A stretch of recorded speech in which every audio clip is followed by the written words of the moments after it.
बहुत समय पहले भज्जी रियासत में ठाकुरों व मावी लोगों का शासन हुआ करता था। सतलुज नदी के बाएं तट के क्षेत्र के मध्य एवं ऊपरी भाग में ग्राम गांव के स्थान पर भी मावी नामक लोगों का शासन था। इनके छोटे छोटे गढ़ होते थे। इन गढ़ों के स्वामी मावी उपद्रवी होते थे। इन लोगों के पास बहुत धन दौलत होती थी। कहा जाता है कि ये लोग पशुओं को भी सोने व चांदी के आभूषणों से सजाए रखते थे। इन पशुओं को चराने के लिए मावी लोगों ने एक गवाल रखा हुआ था, जो हर रोज उन्हें चराने के लिए जंगल में ले जाता था।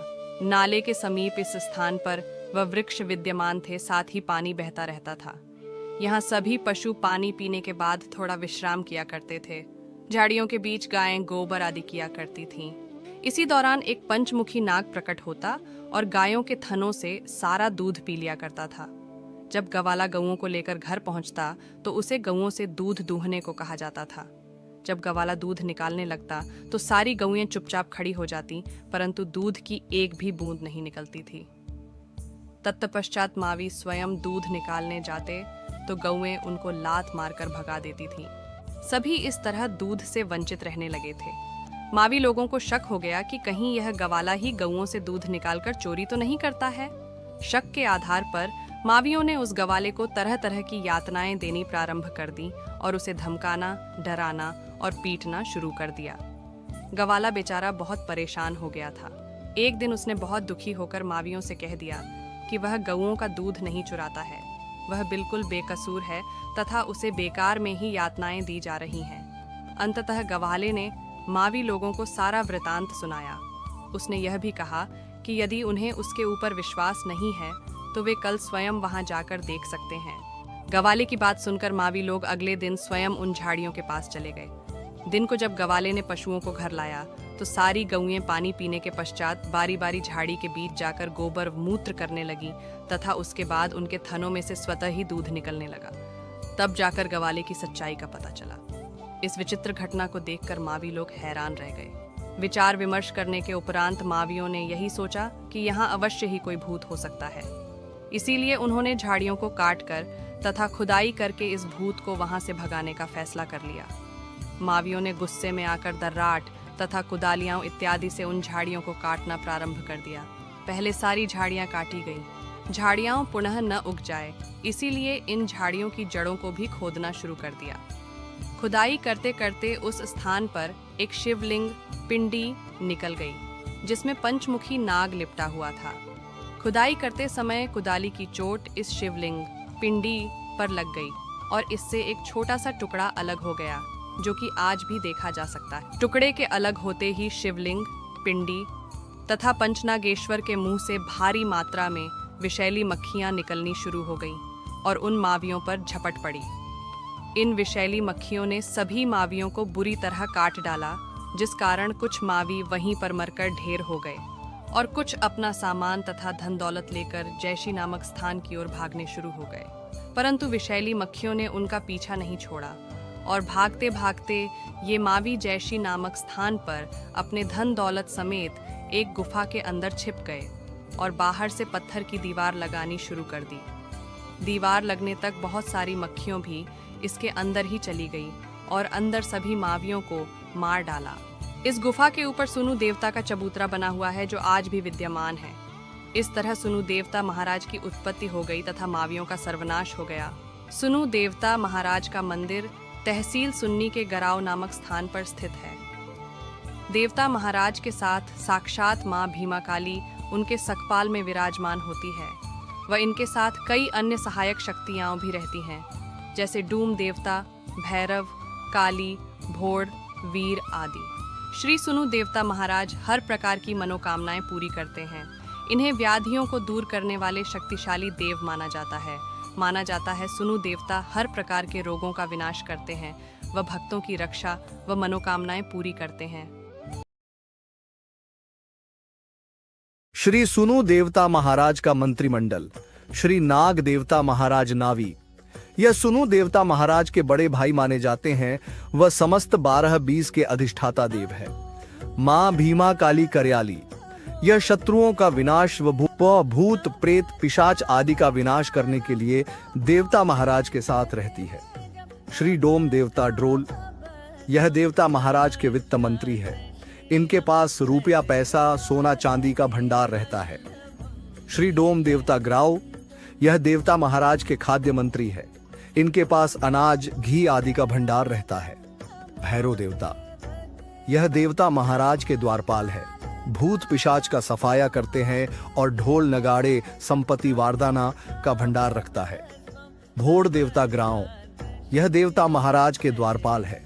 इन्हें जो भी आदेश मिले उसे पूरा करते हैं। देव दरवाणी भराड़ा, यह भराड़ा गांव में देवता साहिब की जमीन के रखवाले हैं और याधी व्याधि को गांव के अंदर घुसने नहीं देते हैं। भगवानी वीर जयशी गांव में देवता साहिब की जमीन का रखवाले है। यह भी गांव के अंदर याधी व्याधि को आने नहीं देते हैं। श्री डोम देवता शाड़ा, यह शिव शक्ति के पुरोहित माने जाते हैं। वह इनके कलेणों का खानदान, जो कि बुद्धिनाथ ब्राह्मण के वंशज है और षडेई खानदान या पुरोहित खानदान के नाम से भी जाने जाते हैं। इनका मुख्य कार्य मंदिरों व मूर्तियों की प्राण प्रतिष्ठा करना है और साथ ही कई गांव के स्थानीय मंदिरों में जैसे नदोहत, नावी, चपराणी, गराव, करयाली आदि में पुरोहित का काम जैसे पूजन, हवन, शुद्धिकरण, शीख पूजन आदि कार्य करते हैं। धुनावीर, यह देवता महाराज के धुने के जिम्मेदार है। धुने को प्रज्वलित करना व बंद करना इनका काम है। जब शिव शक्ति के रथ की यात्रा होती है तो इनका खानदान अंगीठी में आग साथ रखता है। श्री सुनु देवता महाराज के गुरु का इतिहास।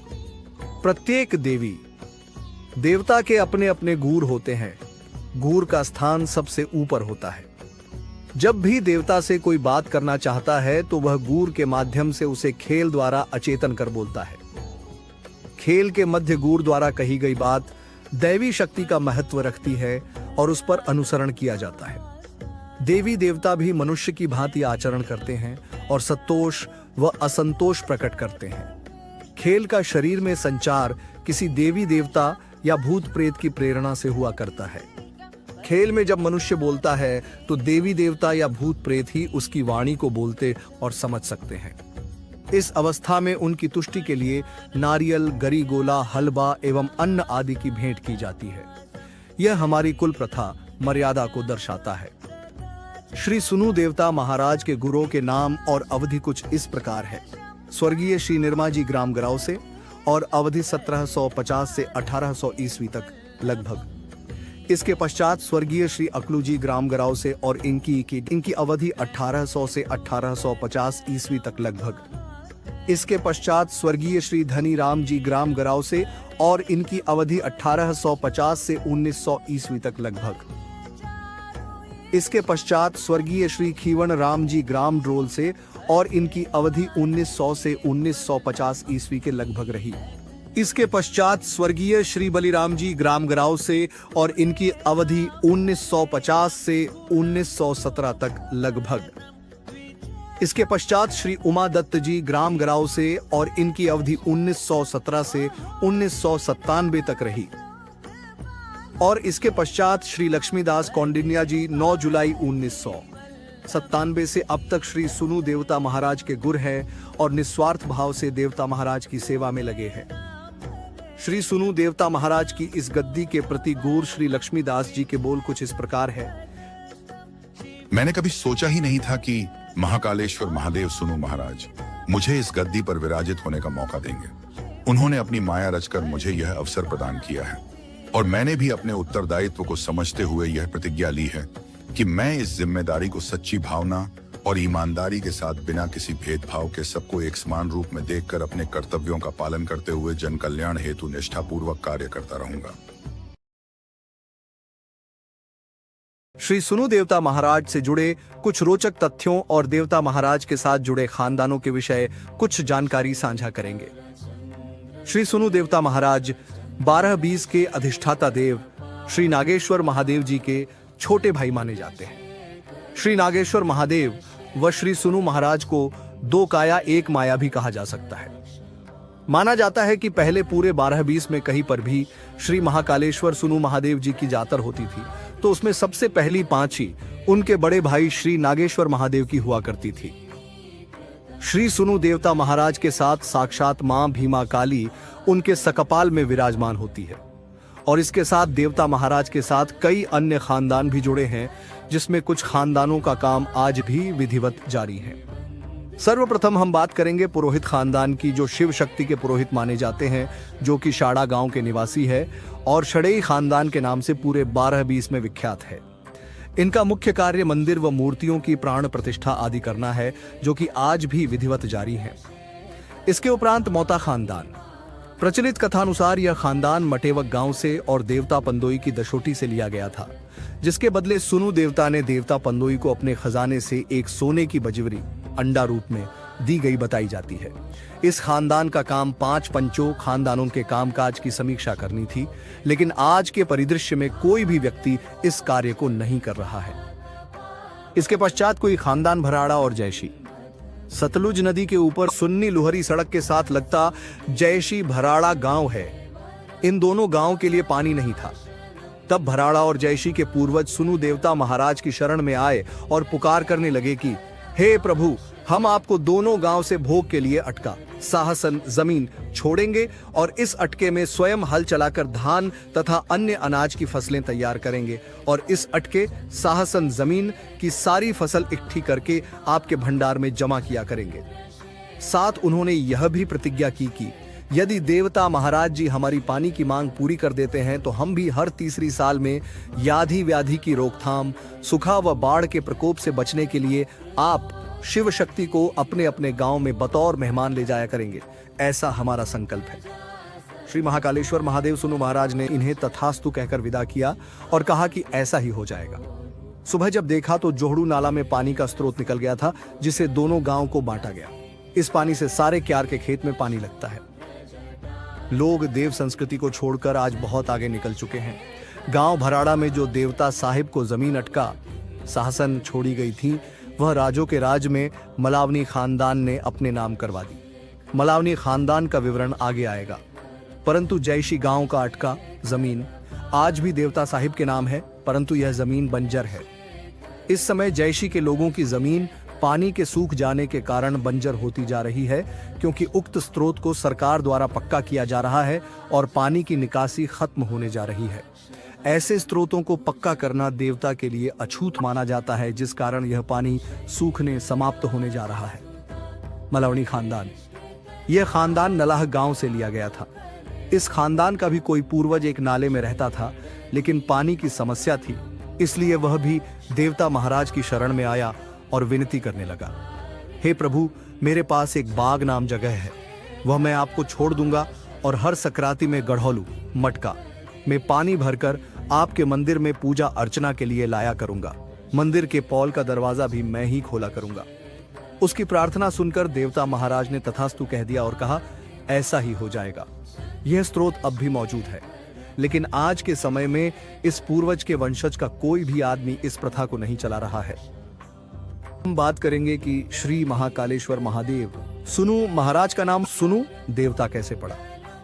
इस विषय में कई अन्य लोक कथाएं प्रचलित हैं। कुछ का कहना यह है कि सुनु का अर्थ है सुनने वाला, जो देवता सबकी सुने वह सुनु देव है, और कुछ का मानना है कि इनका मोहरा संपूर्ण सोने की धातु का होने के कारण इनका नाम सुनु देवता पड़ा। यह भी कहा जाता है कि वर्ष 1962 में जब भारत व चीन के बीच आपसी युद्ध हो रहा था, तो भारत के प्रधानमंत्री स्वर्गीय पंडित जवाहरलाल नेहरू जी ने यह महसूस किया कि देश की स्थिति डगमगाने जा रही है। उन्होंने आदेश जारी कर देवभूमि के सभी देवी देवताओं के मंदिरों से भी एनडीएफ रक्षा कोष के लिए मदद की गुहार की थी। उस दौरान महाकालेश्वर महादेव सुनु देवता महाराज ने भी देश की रक्षा के लिए एक सोने की छड़ी तैयार करके रक्षा कोष के लिए दान दी थी, जिसके पश्चात भारत की जीत भी हुई। इसके बाद भारत और पाकिस्तान के बीच में भी युद्ध हुआ, उसमें भी भारत विजय रहा। माना जाता है कि यह छड़ी आज भी रक्षा कोष में श्री सुनु देवता के नाम से अमर है। श्री सुनु देवता महाराज की सकपाल का बनना।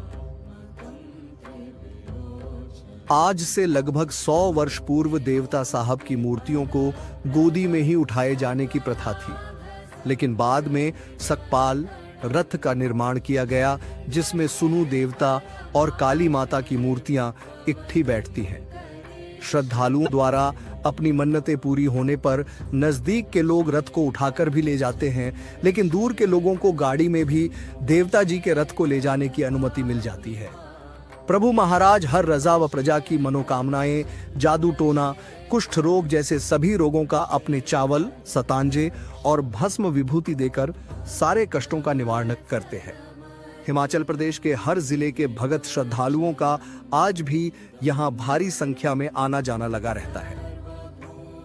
ऐसे ही और वीडियोस को देखने के लिए हमारे चैनल को सब्सक्राइब करें।